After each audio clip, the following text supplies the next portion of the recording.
ये एक बहुत ही महत्वपूर्ण मुद्दा है और आज पूरा देश एक सवाल पूछ रहा है। पूरा देश एक सवाल पूछ रहा है और कुछ जवाब जानना चाहता है, क्योंकि मोदी सरकार का दलित विरोधी और महिला विरोधी चेहरा एक बार फिर से सामने आ गया है। आज 8 तारीख है, आज 8 दिन हो गए हैं देश की राजधानी दिल्ली में एक 9 साल की बच्ची के साथ जघन्य अपराध होते हुए, वो दुष्कर्म होते हुए, उसके साथ सामूहिक बलात्कार हुआ, उसका शव शमशान में जला दिया गया। उसकी मां गुहार करती रही कि ऐसा ना किया जाए और उसके परिवार को अंततोगत्वा सिर्फ उसके अधजले पैर मिले। उसकी मां चीख चीख कर बोलती रही ऐसा ना करो, लेकिन दुष्कर्मियों ने उसकी एक ना सुनी और बजाय उस बेटी को, उस परिवार को न्याय दिलाने के, आज मोदी जी, अमित शाह जी और सरकार दमन पर आमादा है। और इसको कहने का हमारे पास पुख्ता कारण है। जब राहुल गांधी जी 4 अगस्त को बुलंदी के साथ उस बेटी के लिए न्याय की आवाज उठाते हैं, उसके शोक संतप्त परिवार को गले से लगाते हैं, उसके आंसू पोंछते हैं, उनका हौसला बढ़ाते हैं, तो सरकार को आपत्ति होती है।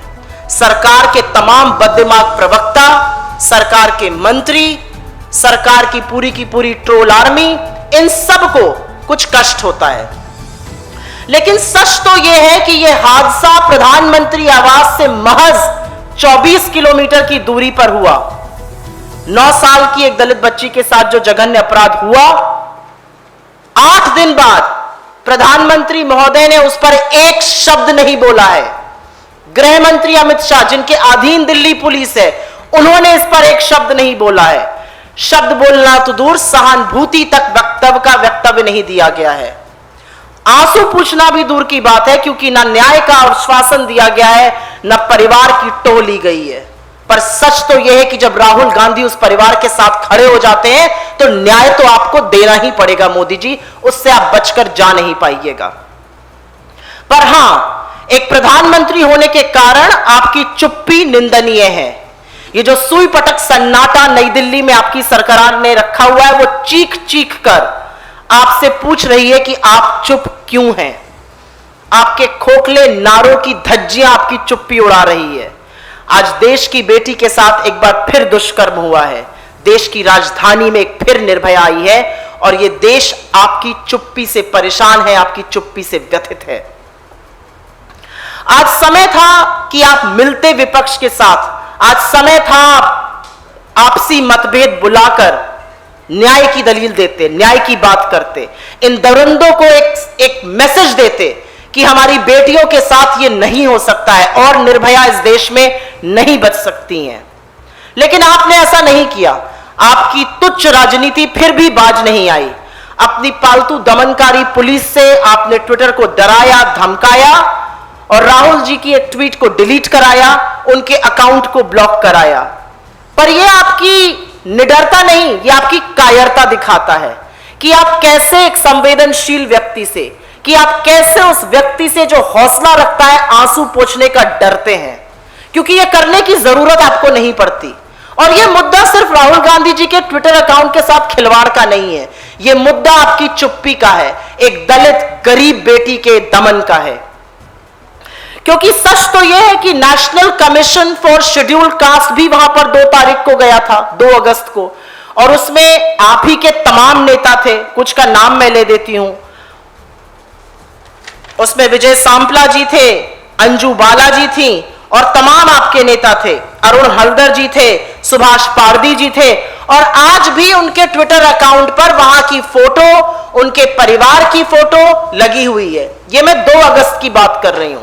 आपकी पूर्व सांसद और national commission for scheduled caste की मेंबर अंजू बाला जी ने ट्वीट किया 3 अगस्त को और फोटोग्राफ्स के साथ, वहां पर भी परिवार की पिक्चर है। और तो और तमामों ऐसे ट्विटर हैंडल हैं जहां पर परिवार की पिक्चर है, क्योंकि ये परिवार सड़क पर उतरकर बिलक बिलक कर, चीख चीख कर न्याय मांग रहा है। इनके चेहरे छुपाने की कोशिश जो आप कुत्सित कर रहे हैं, वो कहीं ना कहीं इनके दमन की तैयारी आप कर रहे हैं। लेकिन अकाउंट ब्लॉक होता है, ट्वीट डिलीट सिर्फ राहुल गांधी जी का ही क्यों होता है? और मैं एक बात और पूछना चाहती हूं, जो national commission for scheduled caste है वो तो संविधान की बनाई हुई एक संस्था है। जो उन्होंने 2 तारीख को दिखाया, जो उन्होंने 3 तारीख को दिखाया, अगर 4 तारीख को राहुल गांधी जी ने दिखाया तो इसमें क्या गलत था? उनके ट्वीट आज भी हैं, उनके अकाउंट से एक भी खिलवाड़ नहीं हुआ है, लेकिन राहुल गांधी जी के खिलवाड़ क्यों होता है? और 4 अगस्त को ऐसा क्या गलत हो जाता है दिखाना, जो 2 और 3 को ऑलरेडी दिखाया जा चुका था? मुझे लगता है इस मंच से मैं अपने सहयोगियों के साथ यह जरूर पूछना चाहती हूं कि दिक्कत क्या है? दिक्कत राहुल गांधी जी का उस परिवार के साथ खड़े रहना है, या दिक्कत और आपत्ति एक बेटी के साथ ऐसा हो जाना है, और खासकर की ऐसी बेटी जो वंचित है, शोषित है, दलित है और गरीब है, और शायद इसी सब की कीमत उसको चुकानी पड़ी। एक न्याय की गुहार लगाती मां को, एक न्याय मांगते पिता को अगर राहुल गांधी जी ने गले लगा लिया तो ऐसा क्या गलत किया? आप ट्विटर को डराकर उनकी एक ट्वीट तो डिलीट कर सकते हैं, लेकिन जो करोड़ों लोग ट्विटर पे बोल रहे हैं, हम सब लोग यहां पर बैठकर जो ट्विटर पर, अन्य प्लेटफॉर्म पर, सड़कों पर इस सवाल को उठा रहे हैं, आप किस किस का दमन करिएगा? और मैं ट्विटर के इस मंच से, ट्विटर से भी कहती हूं, आप किस किस के ट्वीट डिलीट करिएगा? और ये सिलेक्टिव आउटरीच, ये सिलेक्टिव एक्शन किस तरह से जस्टिफाई करता है ट्विटर भी, ये भी पूछना जरूरी है।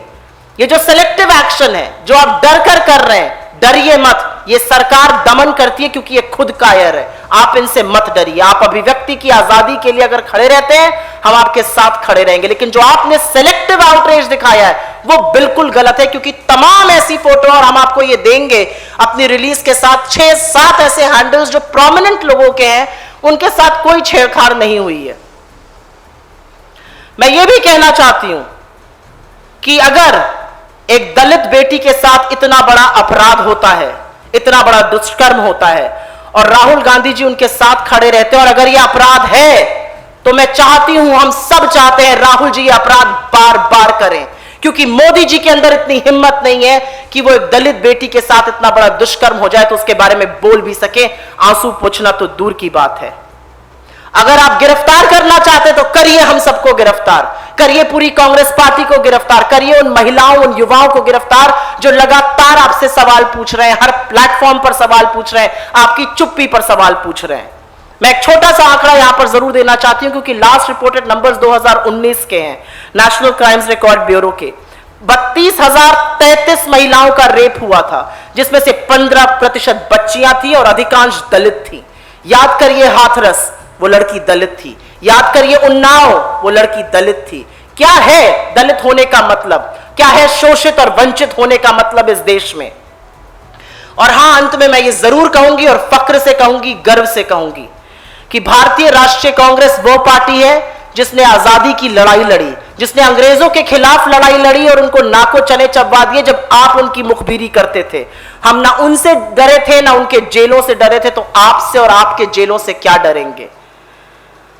लेकिन यह जरूर कहूंगी एक महिला होने के नाते कि आपकी लाचारी पर, आपकी बेबसी पर, आपकी सत्ता की लोलुपता पर मोदी जी तरस आता है। आपकी असंवेदनशीलता पर एक औरत होने के नाते सिर शर्म से झुक जाता है। हम जरूर यह कहेंगे कि ये जो सिलेक्टिव आउटरीच राहुल गांधी जी के अकाउंट के साथ खिलवाड़ करके किया गया है, ट्विटर को भी इसके बारे में सोचना पड़ेगा। एक विपक्ष का नेता अगर शोषित, वंचित, दलित बच्ची के साथ इतना बड़ा अन्याय होने पर उसके साथ नहीं खड़ा होगा तो न्याय आखिर उसको कौन दिलाएगा? अंत में यह जरूर कहना पड़ेगा कि यह नया भारत है। यहां पर आंकड़े मिलते हैं मुर्दों के, आंकड़े मिलते हैं बच्चियों के, आंकड़े मिलते हैं दुष्कर्म के। यहां पूरा सिस्टम जुट जाता है एक लड़ाई को रोकने के लिए। यह नया भारत है, लेकिन यह लड़ाई रुकेगी नहीं, क्योंकि राहुल गांधी जी ने सही कहा था, उनका नाम राहुल गांधी है, राहुल सावरकर नहीं। धन्यवाद। मैं अनुरोध करूंगी रागिनी नायक जी से कि वो जरूर इस पे कुछ बोलें।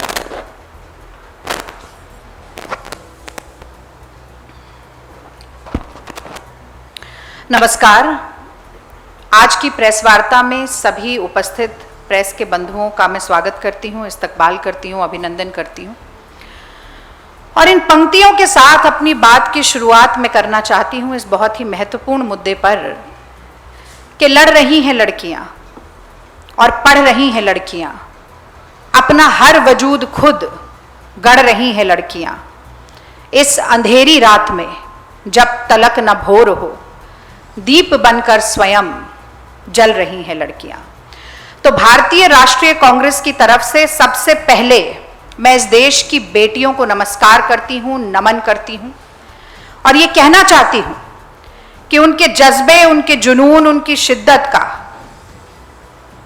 जितना भी तारीफ की जाए वो कम है, क्योंकि ऐसी प्रतिकूल परिस्थितियों में जब उनका सम्मान, जब उनकी सुरक्षा, जब उनका सशक्तिकरण मोदी सरकार द्वारा हाशिए पर धकेल दिया गया है, वो आज भी न सिर्फ अपने वजूद की लड़ाई लड़ रही हैं, बल्कि समाज का, देश का नाम ऊंचा करने का काम कर रही हैं।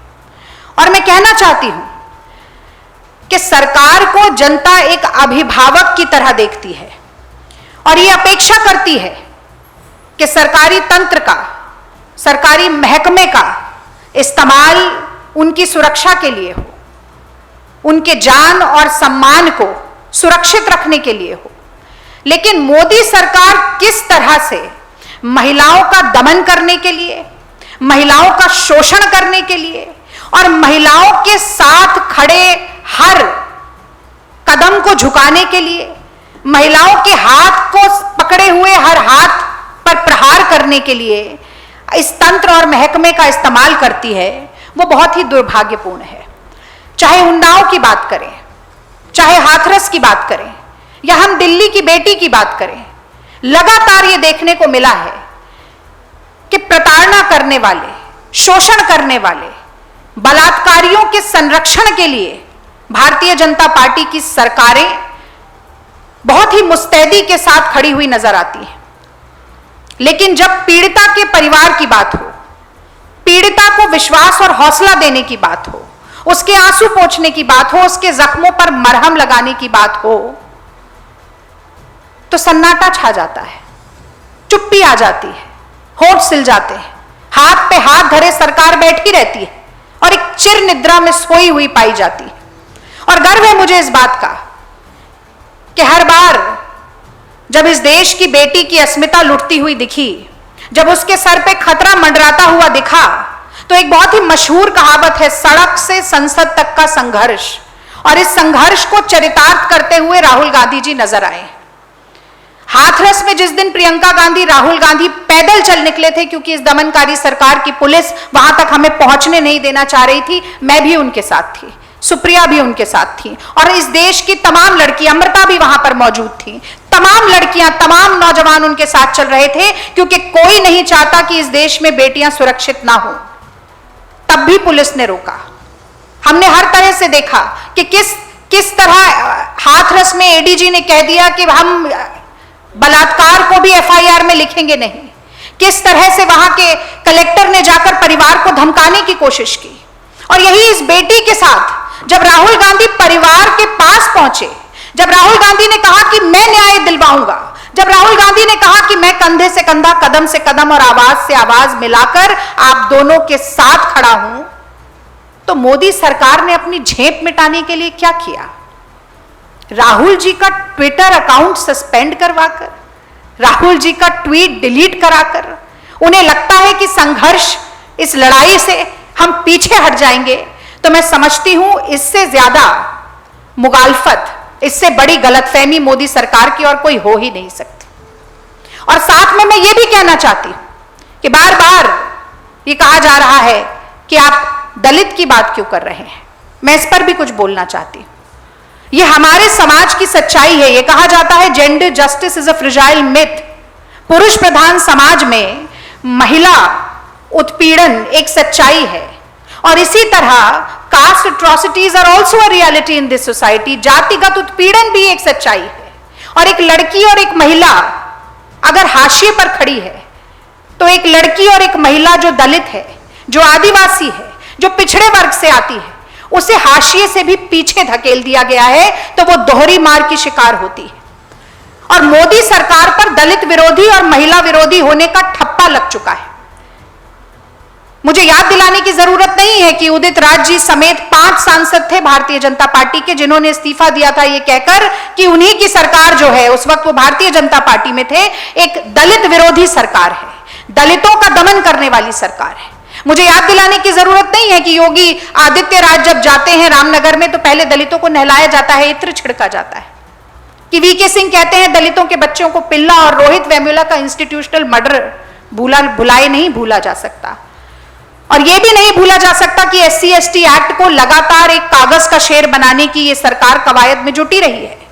यह भी नहीं भूला जा सकता कि मोहन भागवत आरक्षण की समीक्षा की बात करते हैं और मनमोहन वैद्य कहते हैं कि दलितों का आरक्षण ही खत्म कर देना चाहिए।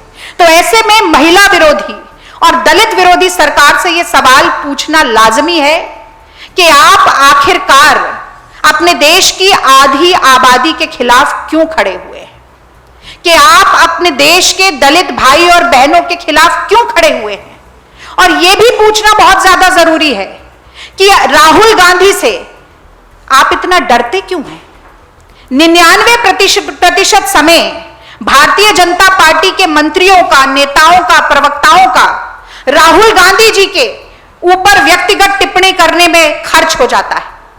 उसके बावजूद भी राहुल गांधी जी का जिस तरीके से उपहास उड़ाने का काम ये करते हैं, मैं कहूंगी कि वो प्रत्यक्ष रूप से ये दिखाता है कि किस तरह से मोदी सरकार की टांगें कांपती हैं जब राहुल गांधी संघर्षरत होकर सड़क पर खड़े होते हैं, जब वो संघर्षरत होकर संसद में जनता के मुद्दे उठाते हैं, जब वो इस देश की लड़कियों के सम्मान की लड़ाई लड़ते हैं, जब वो इस देश के दलितों के उत्थान की लड़ाई लड़ते हैं। और मैं फिर से यही कहूंगी कि ट्विटर को माध्यम बनाकर आप लड़ना चाहते हैं, लड़ लीजिए, हमें कोई आपत्ति नहीं है, लेकिन कांग्रेस का हाथ महिलाओं और दलितों को न्याय दिलाने के हमेशा साथ रहेगा। बहुत बहुत धन्यवाद। अब मैं अनुरोध करूंगी अलका लांबा जी से कि वो जो जोड़ना चाहें वो बात अपनी रखें।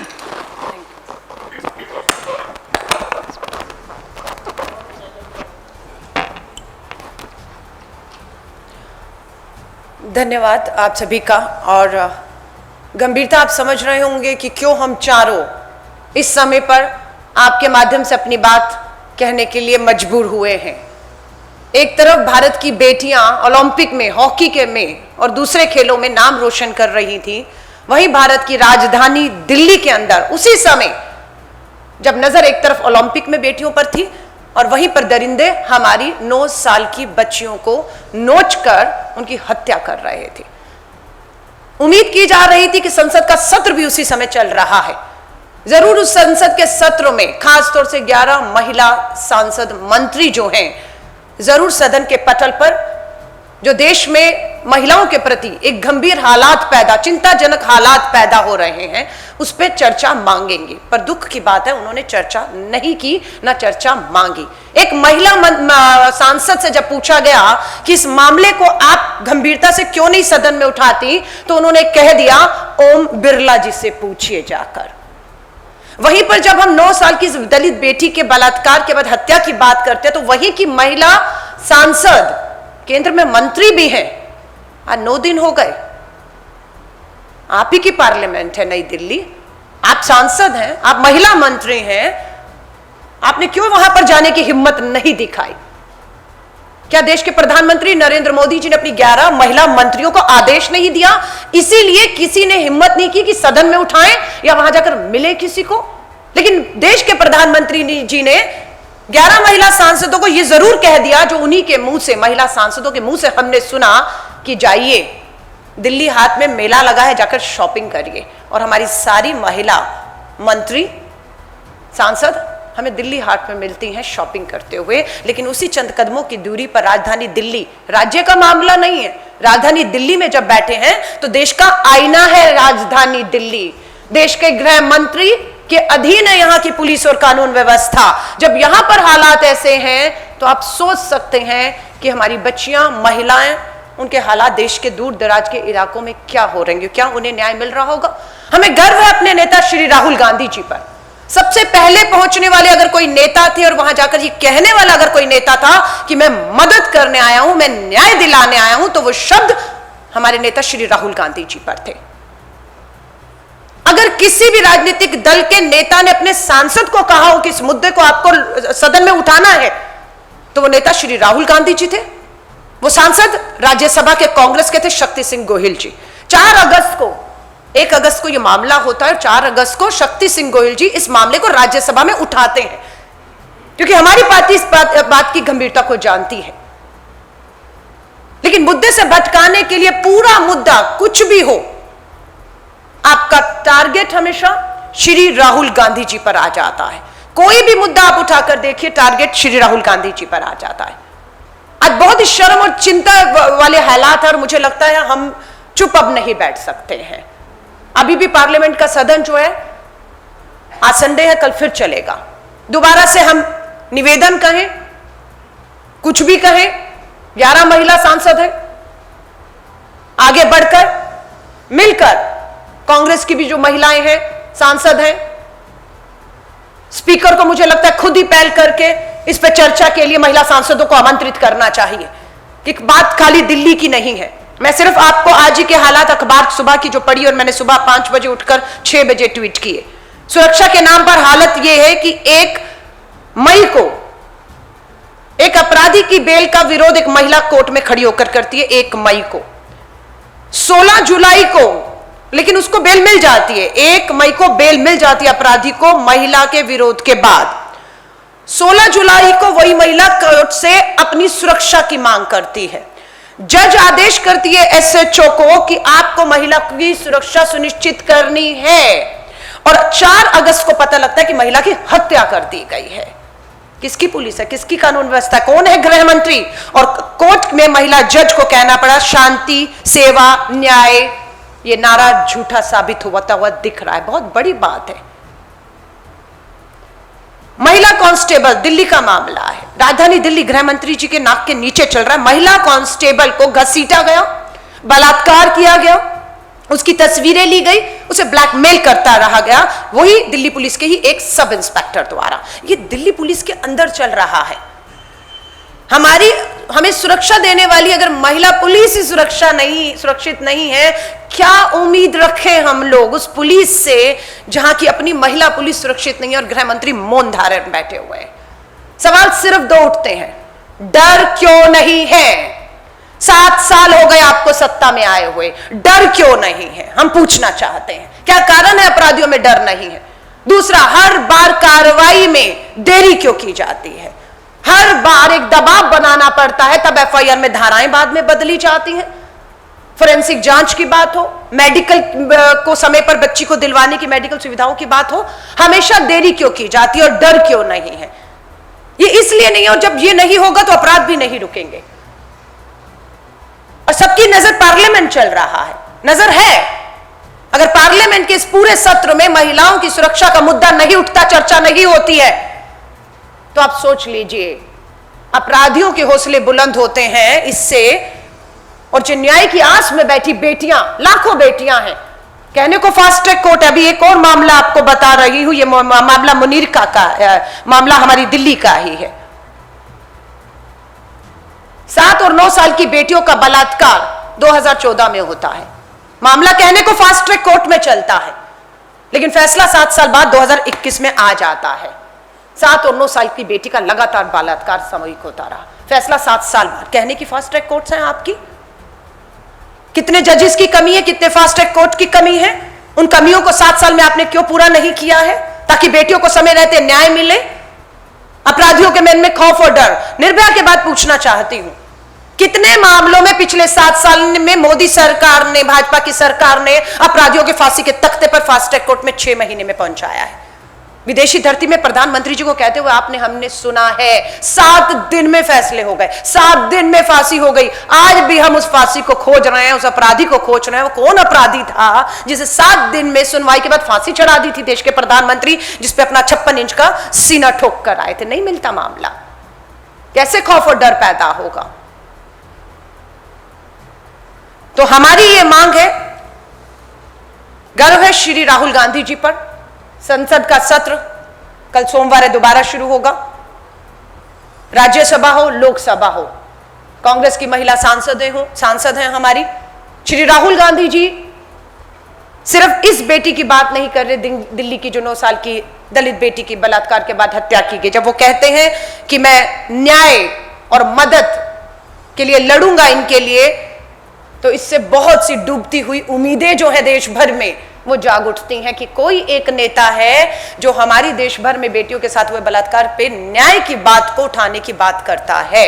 हम जब तक सदन है, हम महिलाएं 4 बैठी हुई हैं, सांसद नहीं हैं, किसी भी हाउस में हम 4 सांसद नहीं हैं, पर यह बात को साफ कर देना चाहते हैं। संसद का सत्र चल रहा है, हम सदन के सत्र जब तक चलेगा तब तक इसके अंदर हम इस पर चर्चा की